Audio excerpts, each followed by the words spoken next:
One, two, three.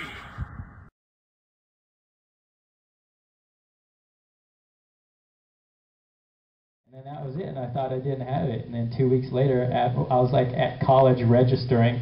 I'm sitting in this room with my roommate who I just met, and he's like a douchebag, and he's like, "I hate life, this sucks." And then I was like, "Oh, I'm gonna end up killing myself here, man." And then the phone rang, and they said, "Hey, we want you to come to California and audition again." And so I went out there and auditioned again. But yeah, it's tough. Anyhow, that's how I got Power Rangers. But it was the audition process. It's scary and it's tough. But once you do it enough, it's not so bad, you know. Rejection is like really, you're just going to go through it. If you want to act, you're going to get rejected. If you want to sing, you want to be a musician, anything, you know, anything creatively, most of the time you're just going to get rejected right off the bat, you know, especially in the beginning. But as far as acting, you're always going to get rejected. So work on rejection. Make sure you can deal with that. Go ask a bunch of people out, you know. And if they don't reject you, be like, actually, could you just say no? I'm really trying to work on my rejection. Yeah. So, at the standard dressing, at that point where you made it through the first As far as when people audition, it's different across the board, you know. There are times when you go into an audition and the people are friendly, but most of the time, in my experience, most of the time they're not friendly, you know, and they don't even hardly say anything. I remember I went into this I booked a job. I went to an audition. I actually got the audition. I booked a job, and I went in, and there was like, I don't know what it was. It was like all of a sudden it was like another audition, you know. So I was like, dude, this sucks. And so I had to. So I'm sitting down, and I didn't think I was late because nobody actually gave me like a specific time other than like show up like within this hour or whatever. So I showed up, and I remember the guy came out like yelling, "You were late!" Whoa! And I was just like, dude, serious? And I was like, take a chill pill, jerk. And I did say something under my breath, and he was like, "What?" And I was like, "I'm out of here, man." And I just left. So it just isn't worth it to be yelled at, you know. Because can you imagine getting a job and having somebody yell at you the whole time? Dude, you wouldn't be able to work. I'd love to beat them up, though. It's tough, though. Auditioning is really tough, you know. Really, it's not fun. I mean, for me now, it's like it's both. Sometimes an audition, sometimes a director or producer or some other actor is like, "Hey, we got this thing. Why don't you come in and be this character?" Yes.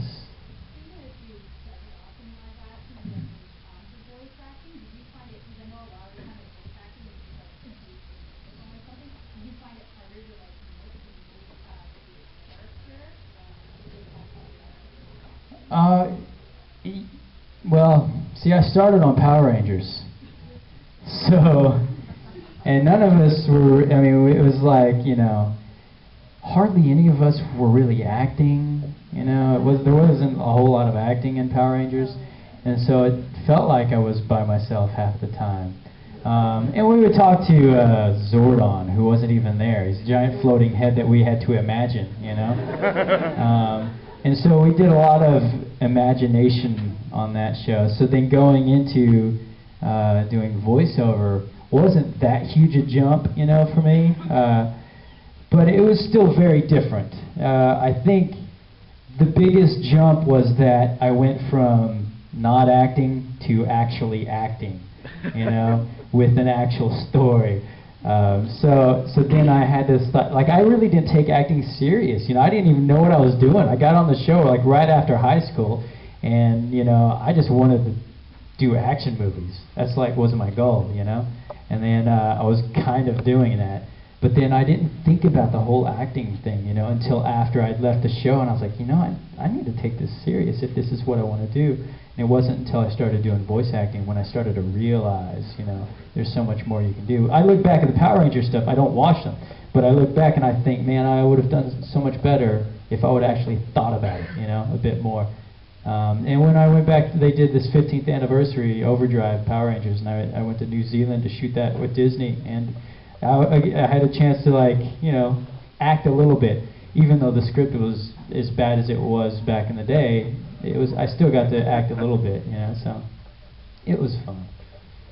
Do you guys have any voice? I want to make sure I get all the voice acting stuff out of the way, because this is supposed to be a workshop for voice acting. My advice really sucks, though. I'm really sorry. Upcoming projects I can talk about. I don't think I can. We always sign NDAs, you know, and sometimes, even with Bleach, we signed NDAs a long time ago, so I can't really talk about what we're doing right now. But I know that there's a Trigun movie,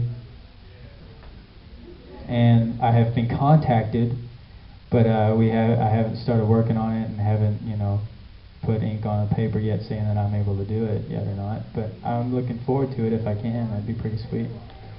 Now that you've done like actual characters or like actual actors, would you ever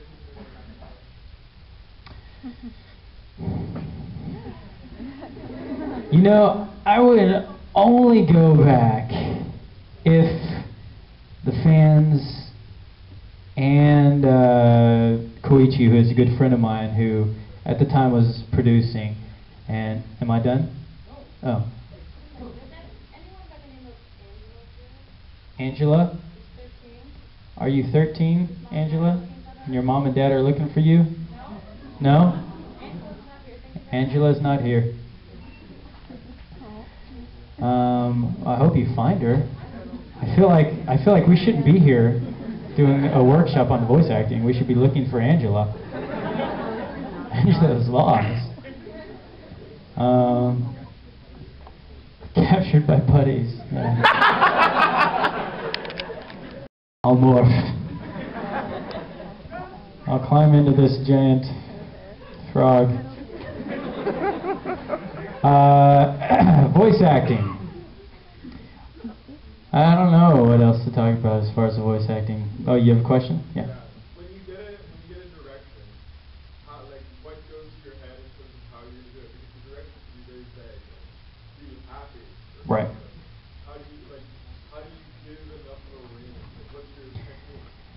Well, it all depends on who you're playing, the character, you know, because usually when you go into a show, like there's one I just started working on, and they gave me a description of it, so I was able to read it and look at what the character looked like, and I was like, okay, I think I'll play him this kind of, you know, he's kind of like a bad guy, but not exactly a bad guy, you know, but he's kind of a douchebag, you know. So I kind of like had like a certain area, and I was like, okay, I think I know how I want to play it, you know. And from what the director then were telling me, I thought I had a pretty good handle on the way I wanted to play it. And so I would start doing it that way. And then they would give me like a totally opposite, and like instead of like making the character obviously a, you know, mean kind of jerk, they wanted him to be really kind of more happy, is what they're kind of saying. Like happy, light, you know, they kind of give you all kinds of weird words like that, and you just kind of figure out what exactly is your definition of that, you know. And so usually what I do is I throw an example out to them as I'm doing it, you know. It's like, you want lighter? Okay, so I'll make maybe the mood lighter, or maybe they'll want more top end, more pitch. They'll bring the pitch up. Your pitch is too low. You just gotta wing it, you know, and you just kind of hope that you hit it right. And I think most of the things for me is just making sure that whatever you're doing is right as far as acting wise, you know. And anytime they start bringing me out of that, like, and then I feel like now all of a sudden I'm not acting anymore, I'm just kind of a puppet and I'm doing what you're telling me, then I usually say something. I don't know, usually life experiences too help, you know. I think most actors will draw from experience anyhow, you know. We all go through things in life, and so there's a handful of emotions we can always pull upon from, you know. Yeah. Do you ever find it more helpful to kind of act it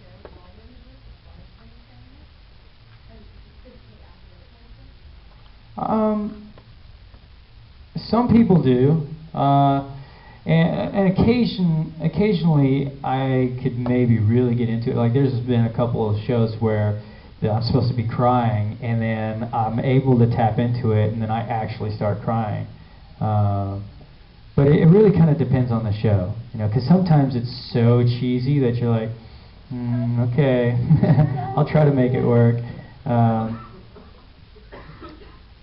But yeah, I mean, I don't throw punches. Some people do. I don't throw punches and things like that. As far as like any other kind of physical movement. I mean, you got to stay on the mic too. You know, if you do too much movement, you might go off mic, and then then they don't get you clear. You know, and you have to. That's another thing is voice actors. You really need to know how to work the mic. You know. You need to know when to back off, when to come in, you know, when to tilt your head a little to the side, like on your plosives, P's and B's, you know, you don't want to blow the mic. So you gotta, if you have a P, you kind of pop it out to the side a little bit, or sometimes dip it, pop, you know, so you're not pop the whole time. I mean, they can cut that frequency out a lot of times, but, you know, it's nicer if you can work the mic. You'll get more work if you know how to work the mic and act. Yeah.